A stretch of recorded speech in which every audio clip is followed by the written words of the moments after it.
Words in Marx's mouth and confusing everything, or rather expressing the opposite of Marx plus class hatred and social envy. For the Yankees, Karl Marx felt only admiration, not for the letter of support and congratulations he sends to Abraham Lincoln, but for his political institutions, his economic.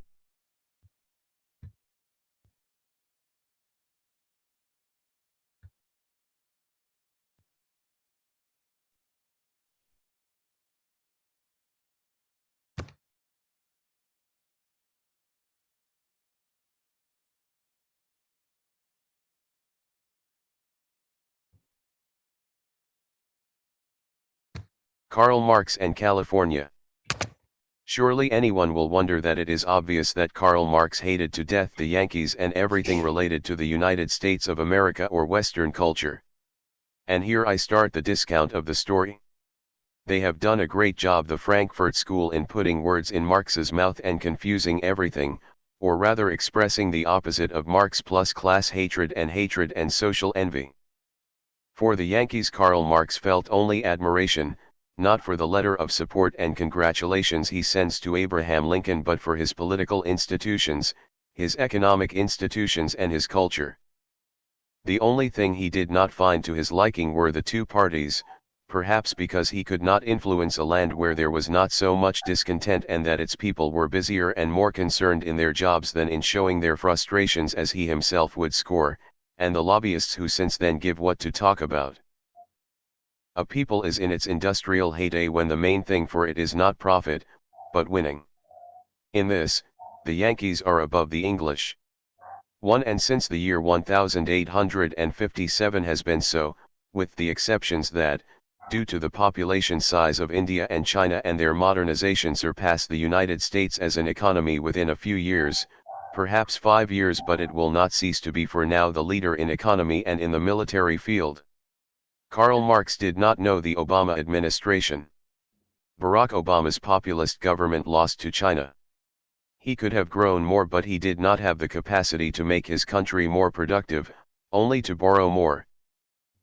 I think we all have in our imagination the characters and scenes of the television series The Pioneers or The Ingalls Family or Little House on the Prairie, because that was more or less the beginnings of the west coast of the United States, a land that they gave to those who worked it, and after 3 or 5 years, if he stayed there, he got his title to do what he wanted, either sowing wheat, stones, or selling it.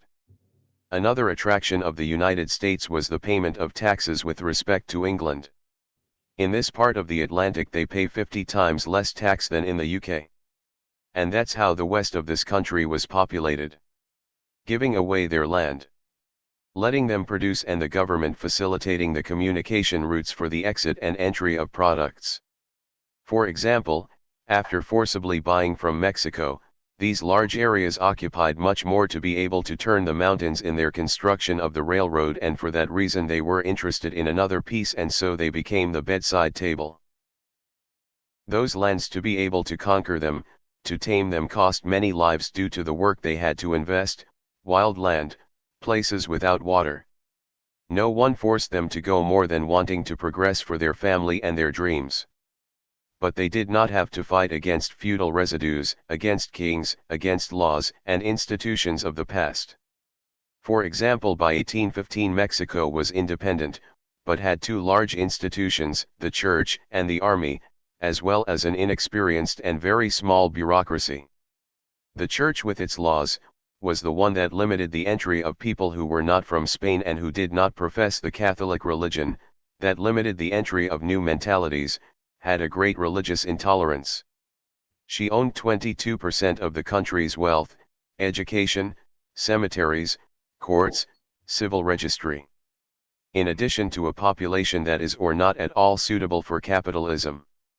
To say that the illustrious population had a conception that wealth was the goal and not production through labor. Something that happened the other way around in the United States, hence its eagerness to invent machines to use less labor force due to its scarcity despite the great emigration. After ostentatiously comparing English capitalist agriculture and its work combined with dispersed American peasant agriculture, Wakefield also lets us see, in a slip, the back of the medal. He describes the well-being, independence, entrepreneurial spirit, and relative culture of the mass of the American people, while the English farm worker is a miserable wretch, a pauper. 3. About Californian gold and canals in Central America. The role they played in the development and progress of the world in their time. Now we will deal with America. The most important event that has happened here, even more important than the February Revolution, is the discovery of the Californian gold mines. Already now, just 18 months later, it is possible to foresee that this discovery will have much more transcendental results than the discovery of America itself. For 330 years all trade from Europe to the Pacific Ocean has been practiced, with the most poignant resignation, by the Cape of Good Hope or Cape Horn. All the projects to cut the Isthmus of Panama have failed because of the stupid rivalry between the peoples who practice trade. 18 months ago the Californian mines have been discovered, and the Yankees have already embarked on the construction of a railroad, a large highway, a canal from the Gulf of Mexico. Steamers already sail on regular voyages from New York to Chagres, Panama to San Francisco. The Pacific Ocean trade is already concentrated in Panama and the crossing through Cape Horn is already outdated. A coast that stretches along 30 degrees of latitude, one of the most beautiful and phrases in the world, today a little less than uninhabited, is transformed before our eyes into a rich, civilized country, densely populated by men of all races, from Yankee to Chinese, from Black and Indian to Malay, from Creole and Mestizo to European. Californian gold pours over America and the Asian coast of the Pacific Ocean and drags the reluctant barbarian peoples to world trade, to civilization. For the second time, world trade is given a new orientation.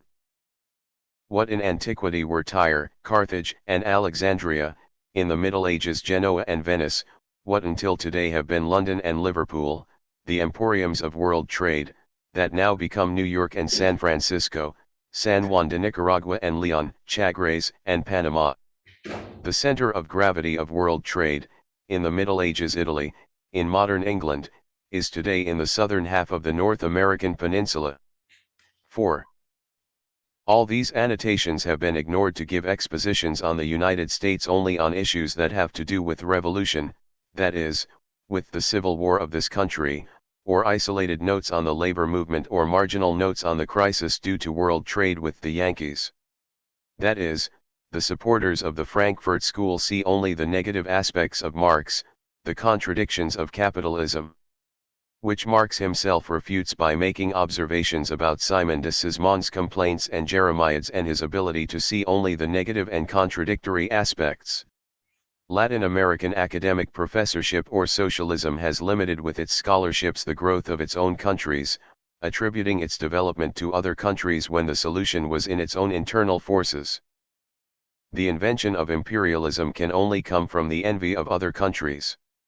For example, Lenin admired the Yankees for their practicality, their inventiveness, and the way capitalism developed in this country, especially in the countryside, but once in power in Russia, Lenin and the bureaucracy he acquired began to behave as imperialists, to expand his rule, as old Russia did.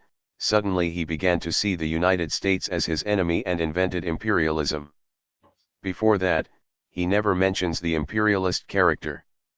Let's say he was a practical person but not of principles or theories but of a politician.